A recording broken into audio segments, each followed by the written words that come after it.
In the video 10, we are going to continue studying about electric dipole. We all know that an electric dipole is made up of two equal and opposite charges separated by a very small distance. We took the example of hydrogen atom with the positive charge and the electron revolving around. So, two equal and opposite charges forming a dipole. Fine. Yesterday, we also derived the dipole moment P, we said, is equal to one of the charges multiplied by the distance of separation between them, which is 2a. I have taken it for my convenience. And the dipole moment is a vector quantity because the displacement is going to be a vector quantity. And the unit is Coulomb meter. We derived an equation for the dipole placed in an uniform electric field. An uniform electric field where all the field lines are parallel to each other, and we placed the dipole in the uniform electric field and we rotated it, and we found that the torque produced to tau is equal to Pe sin theta, where P is the electric dipole moment and E is the electric field and theta is any arbitrary angle. Now, in continuation to that, we will find the electric field of a dipole at a point on the axial line. Let us take, for example, a dipole. We have taken a dipole now. As usual, equal and opposite charge separated by a distance, and I got a dipole here. The distance of separation is 2a. Now, this is the dipole axis, and in the axial line, I choose a point. In the axial line, I choose a point and I want to find out what is the electric field at this point. So, at this point, electric field is due to the positive charge, which is E1, and it is due to the negative charge, which is E2. We already used this convention. Positive is outward and negative is inward. I take the E1 value to be larger because the distance is closer, so naturally the electric field will be more. Negative being farther, the electric field being lesser here, I am marking with a shorter arrow. With this concept, now let us say the dipole Q1 plus Q1 and Q2 is there, right? This is plus Q1 and this is minus Q1 separated by a distance. Let the middle point be O. We said that the distance is 2a. So, A plus A becomes 2A. From the center of the point, let the point where we wanted to find out the electric field be P. O to P, the distance is R. Remember carefully, from the center, we measure the distance till the point where we wanted to calculate the electric field. Very simple. Positive is impacting, negative is impacting. We need to find out the total effective net electric field at this point. We know that E is equal to 1 upon 4 pi epsilon naught upon Q upon R square. Inverse square law from Coulomb's law. This is the electric field. Now, let me substitute for the point positive charge to here, BP. Fine. Formula is 1 upon 4 pi epsilon naught. Q is the charge. But what about the distance here? The distance is from here to here, right? The whole is R.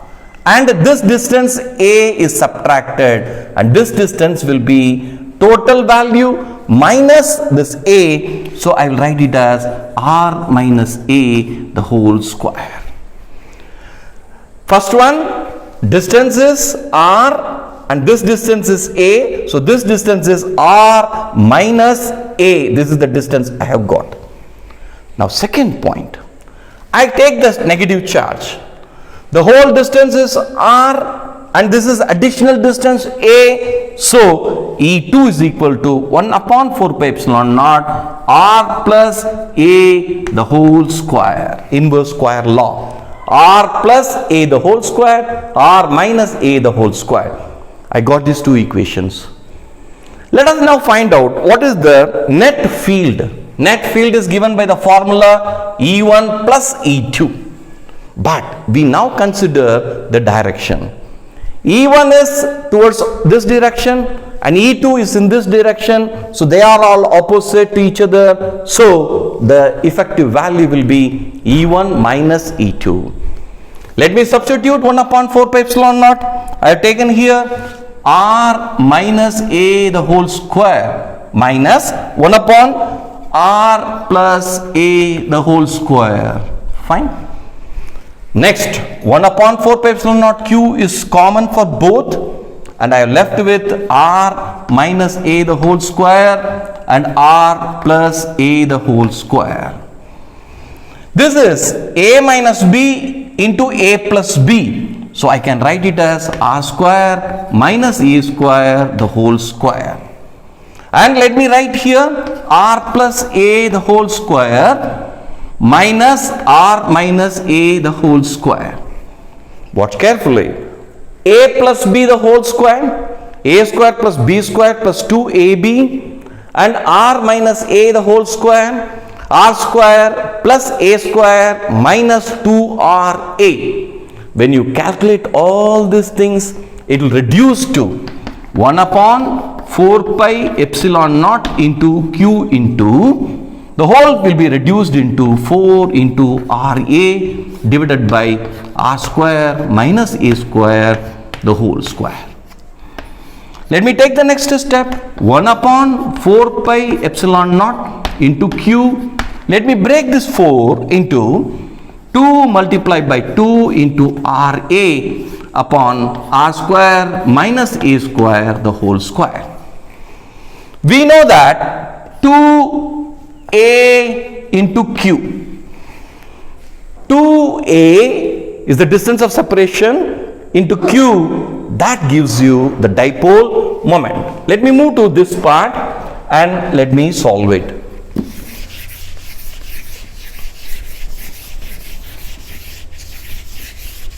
Yes, I take it 1 upon 4 pi epsilon naught into 2A into Q into, left out is 2R divided by R square minus A square the whole square.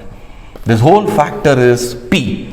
So 1 upon 4 pi epsilon naught into P into 2R divided by R square minus A square the whole square. This is the formula for the electric field. But it's a very complex formula. So what we can do, we can simplify. Let us say the distance between the two charges is negligible, very close. Let us say it's 1 centimeter, and where the point I find is around 25 centimeter. In such cases, I can say R is very much greater than A. When R is very much greater than A, you will find that E is equal to 1 upon 4 pi epsilon naught into, we have got here P into 2R divided by, yes, this is negligible. So R square power whole 2, so you get R power 4. So remove these two, right? Then this becomes R cube. So you have a formula E is equal to 1 upon 4 pi epsilon naught into 2P upon R cube. This is the formula for the electric field produced by a dipole at a point on the axial line. So we can say on the axial line what is the electric field.